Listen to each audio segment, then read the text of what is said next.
नमस्कार मित्रांनो, लाडकी बहीण योजना या योजनेचा पहिला हप्ता कोणत्या तारखेला येणार आहे याची माहिती मी आज तुम्हाला देणार आहे. आणि हा हप्ता कोणाला मिळणार आहे याची पण मी संपूर्ण माहिती या बाबतीत आज तुम्हाला मी देणार आहे. उपमुख्यमंत्री जे आपले आहेत त्यांची पण मोठी घोषणा आहे. या घोषणेबद्दल पण मी तुम्हाला सांगणार आहे. त्यांनीच खरं तर या योजनेचा म्हणजे जी काही तारीख आहे, पहिला हप्ता आहे, त्याची घोषणा केलेली आहे. तर त्या बाबतीत आपण या व्हिडिओमध्ये संपूर्ण माहिती पाहणार आहोत. तर तुम्ही जर सर्वप्रथम माझ्या चॅनलवरती नवीन असाल तर माझ्या चॅनलला सबस्क्राईब करा. माझे व्हिडिओ आवडत असतील तर त्यांना लाईक करा आणि तुमचे काही प्रश्न असतील या संबंधित ते खाली कमेंट सेक्शन मध्ये पण कळवा. आता सगळ्यात महत्त्वाचे इथं 3 ते 4 मुद्दे आहेत. हे तुम्ही नीट ऐकायचे आणि तुम्हाला काही शंका असतील तर तुम्ही याच्यामध्ये सांगू शकता. आता पहिला मुद्दा असा आहे की हप्ता हा कोणत्या तारखेला मिळणार आहे. दुसरा मुद्दा असा आहे की हा हप्ता कोणाला मिळणार आहे. तिसरा मुद्दा असा आहे की नेमकं हा कोणत्या बँकेत येणार आहे. हा खूप महत्वाचा मुद्दा आहे मित्रांनो, कारण ह्याच्यामध्ये खूप शंका आहेत की तुमच्या याच्यात पर्सनल अकाउंट पाहिजे का, जोड अकाउंट चालतं, जॉईंट अकाउंट चालतं, ही बँक पाहिजे ती बँक, या संपूर्ण माहिती मी घेणार आहे. आता सगळ्यात महत्वाचं सांगतो, उपमुख्यमंत्री जे आहेत आपले त्यांनी अशी घोषणा केली आहे, जो काही आपला पहिला हप्ता असणार आहे, आपला जो पहिला हप्ता म्हणजे काय, लाडकी बहीण योजना जी आहे तिचा पहिला हप्ता तो जो आहे तो 15 ऑगस्ट ते 19 ऑगस्ट म्हणजे राखी पौर्णिमा या निमित्ताने देण्यात येणार आहे. राखी पौर्णिमा या निमित्त येणार आहे. ती एक रक्षाबंधनची एक आपण म्हणू शकतो की एक भेट आहे असं त्यांचं म्हणणं आहे. तर आता इथं डेट तर कळले आपल्याला प्रॉपर की 15 ऑगस्ट ते 19 ऑगस्टच्या दरम्यान पहिला हप्ता येणार आहे. त्याच्यामध्ये आपण जर बघितलं पहिल्या हप्त्यामध्ये तर जुलै आणि ऑगस्ट या 2 महिन्याची होण्याची शक्यता या पहिल्या हप्त्यामध्ये आहे. म्हणजे एकूण 3,000 रुपये आपल्याला हा पहिला हप्ता मिळू शकतो. ही खूप छान गोष्ट आहे. कारण काय होणार आहे, आपल्याला माहिती आहे रक्षाबंधन कार्यक्रमाला खर्च होतोच. प्रत्येक बहिणीला काही ना काही घ्यायचं असतं, प्रत्येक भावाला. तर ते एक त्यांच्यासाठी खूप दिलासादायक गोष्ट आहे. सरकारकडून एक त्यांची आज रक्षाबंधन म्हणजे यावेळेस होण्याची शक्यता आहे. तर बघूया आता ही गोष्ट कितपत खरी होते. आता त्यांनी बोलले आहेत की 16 ऑगस्ट ते 19 ऑगस्ट होणार आहे. आता याच्यामध्ये आता तुम्ही म्हणाल कधी म्हणजे कोणाला मिळणार बाबा नक्की, याचं काय होणार आहे, सगळ्या गोष्टी तुम्ही नीट सांगा. तर हे बघा, आता पैसे डायरेक्ट मिळणार नाहीत हे तर तुम्हाला माहिती आहे. यासाठी एक यादी वगैरे तर लागेल. आता त्यांचं असं म्हणणं आहे की 10 ऑगस्टच्या आत आपण पहिली यादी लावणार आहोत. काय पहिली हप्त्याची काय जी यादी आहे ती लावणार आहोत. आता ती यादी लागणार, त्याच्यानंतर मग तुम्ही ते बघू शकता की यादी लागल्यानंतर तुमचं नाव वगैरे आहे का. नाव असेल तर तुम्हाला नक्की मिळणार. आणि हे पण सरकारनं सांगितलं आहे की कोणालाही बाद करायची त्यांची इच्छा नाहीये. ज्यांचं 2.5 लाखापेक्षा कमी उत्पन्न आहे अशा सर्व स्त्रिया पात्र होतील. काही असं लोकांचं म्हणणं आहे की आमचा फॉर्म चुकीचा सबमिट झाला किंवा आम्हाला ओटीपी नाही आला तर मग आमचं काय. तर मुख्यमंत्र्यांनी पण आपले असं सांगितलं आहे की त्यांच्याजवळ डेटा आहे, ज्यांनी ज्यांनी ज्यांच्याजवळ सगळ्यांचा डेटा आहे जवळपास आपल्या ह्यांचा.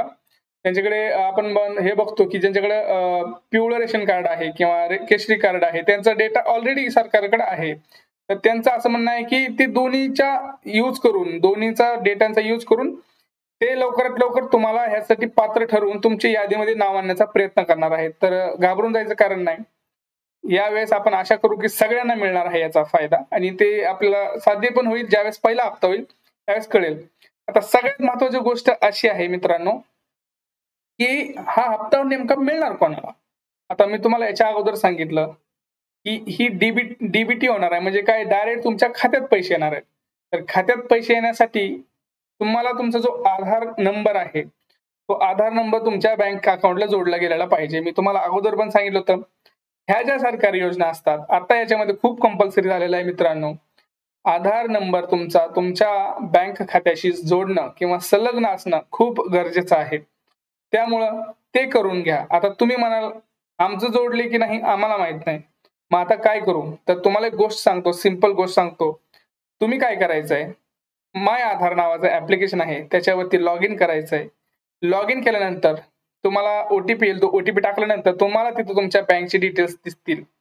तिथं तुम्हाला दिसेल की तुमची बँक लक्की आधार नंबर कुठल्या बँकेला कनेक्टेड आहे. नसेल तर तुम्हाला बँकेत जायचं, तुमच्या त्यांना एक निवेदन करायचं, त्यांना एक रिक्वेस्ट करायची की आमचा हा आधार नंबर आहे, हा आमच्या बँकेशी संलग्न करा. आणि हेच करताना तुम्हाला एक अजून रिक्वेस्ट करायची आहे की हा आमचा सध्याचा चालू नंबर आहे, हा पण त्याच्याशी संलग्न करून घ्या. कारण काय होतं, आपल्या सगळ्यांना माहिती आहे, फॉर्म भरताना तुमचा ओटीपी हा तुमच्या मोबाईल नंबरवर येतो. बऱ्याचदा तुमचा मोबाईल नंबर चुकतो, मग आता प्रॉब्लेम होऊन जातात. आता खूप जणांचा प्रॉब्लेम येतो की आम्ही एडिट केलं तुम्हाला माहिती आहे, एकदाच एडिट करता येतं. बऱ्याच जणांच्या कमेंट्स आहेत मित्रांनो की आम्ही एडिट केलंय, आता दुसरा ऑप्शन आहे का? नाही, सध्या तरी एकच एडिटचा ऑप्शन आहे. परंतु घाबरून न जायचं, कारण काही नाही. सरकारमध्ये आता यांचं असं बघितलं, यांनी असं सांगितलंय की सगळ्यांना मिळणार आहे, तर काहीतरी याच्यावर ऑप्शन निघेल आणि जसा ऑप्शन येईल तसा मी तुम्हाला सांगेल. आता तुम्हाला दुसरी गोष्ट मी सांगितली, दुसरा मुद्दा काय होता की कोणाला मिळणार, तर ज्याचा आधार नंबर संलग्न आहे, ज्याचं यादीत नाव येईल, या सगळ्या गोष्टींची कागदपत्र पडताळणी झाल्यानंतर तुम्हाला पैसे मिळणार आहेत.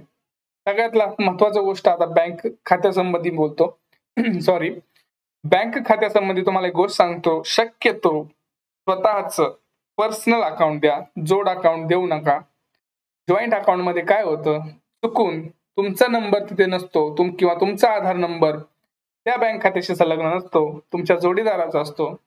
तुमचं समजा तुम्ही नवरा बायको असाल तर नवऱ्याचा असेल, भाऊ बहीण असाल तर भावाचा असू शकतो, असं काही होऊ शकतं. म्हणून एक स्वतंत्र असं अकाउंट काढू शकता, किंवा असेल तर खूप चांगलं, ते तुम्ही देऊ शकता. आता खूप जण मला म्हणतात की कोणती बँक देऊ, तर कुठलीही बँक द्या, नॅशनलाइज द्या, त्याला फक्त IFSC कोड असला पाहिजे, हे लक्षात घ्यायचं आहे. आणि काही जणांचे असे कमेंट आले की दादा आमच्याकडे हे बँक खातं नाहीये, आमच्याकडे फक्त पोस्टाचं बँक खातं आहे, तर काय करू? तर सगळ्यात उत्तम मित्रांनो, GR मध्ये आलेलं आहे की तुम्ही पोस्टाचं बँक खातं सुद्धा याच्यामध्ये जोडू शकता. तर तुम्हाला या गोष्टी अजून मला सांगायच्या होत्या की बँक खातं जे आहे ते नीट असू द्या. तुम्ही बरेच कमेंट बघितल्या मी, बँक अकाउंट नंबर चुकला. आता मला एक सांगा, हा काही मतलब आता होऊ शकतं, काय होतं, गडबडीत असतो आपण, गडबडीत असल्यामुळं चुकीचा नंबर टाकला जातो. पण हा मला एक गोष्ट सांगा, जर तुम्ही आता कोणाला बँक पैसे सेंड करता, आता तुम्ही बँक नंबर चुकीचाच टाकला, तर चुकीचेच पैसे तुम्हाला जाणार नाहीत पुढच्या व्यक्तीला, तर ते गव्हर्नमेंटकडनं तर निघतील, पण तुमच्या बँकेत बाउन्स होऊन जातील, कारण तुमचा अकाउंट नंबर बरोबर नसेल तर तुम्हाला मिळणार कसे? त्यामुळं प्लीज प्लीज प्लीज शक्यतो तुमचा जो अकाउंट नंबर आहे बँकचा, तो 5 वेळा 6 वेळा चेक करून बघा, IFSC कोड चेक करून बघा. कारण सगळ्यात महत्वाची तर तीच माहिती असं वाटतं मला की आहे, कारण सगळं पात्र आहे. बँकेचा अकाउंट नंबर चुकीचा दिला, पैसे कसे मिळणार, यादीत नाव आलं, सगळं होणार. त्यामुळं या गोष्टींची तुम्ही दक्षता घ्या, आणि काय तुमचे प्रश्न असतील ते कमेंट सेक्शन मध्ये जरूर कळवा. आता काय होतं, प्रत्येकाला मला कमेंटला उत्तर देणं जमत नाही, तर मी काय करेल, पुढच्या 2-3 दिवसात जेवढ्या कमेंट्स येतील त्या कमेंट्सवर एक पूर्ण व्हिडिओ बनवेल आणि तुमच्या शंकेचं निरसन करण्याचा मी एक प्रयत्न करेल, प्रामाणिक प्रयत्न करेल. कारण मी जेवढी माहिती भेटते माझ्या जवळपर्यंत, जोपर्यंत पोहोचते, तशीच मी तुमच्या जवळ देण्याचा प्रयत्न करत असतो.